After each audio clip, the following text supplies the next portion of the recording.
Donald Trump has floated the idea of holding his planned summit with North Korean leader Kim Jong-un in the Demilitarized Zone that divides the Koreas. That is where South Korean President Moon Jae-in met Mr. Kim on Friday, the first time a North Korean leader has traveled south of the demarcation line that divides the rival nations. "There's something that I like about it, because you are there, you are actually there," Mr. Trump said at a news conference in the White House Rose Garden. "If things work out, there's a great celebration to be had on the site, not in a third-party country.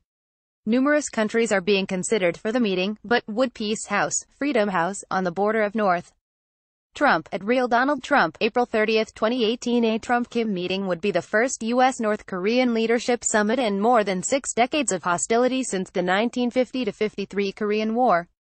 Mr. Trump has previously said that 5 locations were being considered, but on Friday said the choice had been narrowed to 2 or 3.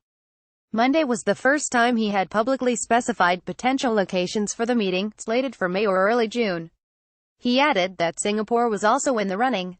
There has been rampant speculation since Mr. Trump accepted the offer from Mr. Kim for direct talks on where would be an acceptable venue to both sides.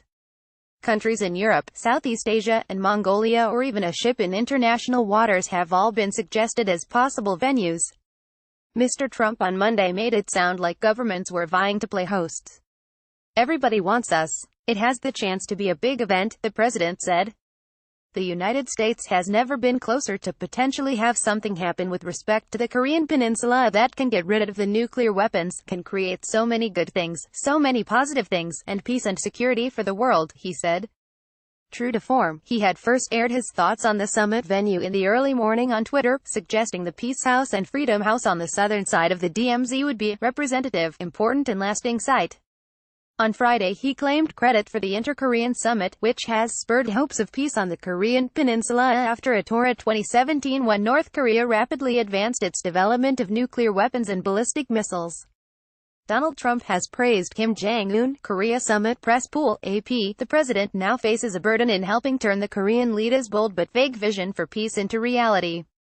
On Monday he repeated his complimentary appraisal of North Korea's current dictator, whom just a few months ago he lampooned as "Little Rocket Man" when fears of war ran high.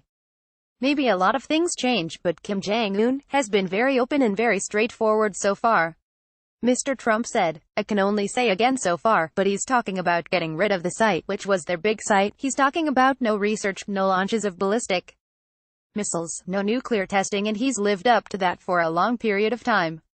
Mr. Trump sounded confident that the summit would take place and would be a success, but left open the possibility of pulling the plug on talks, saying, "If it's not a success, I will respectfully leave."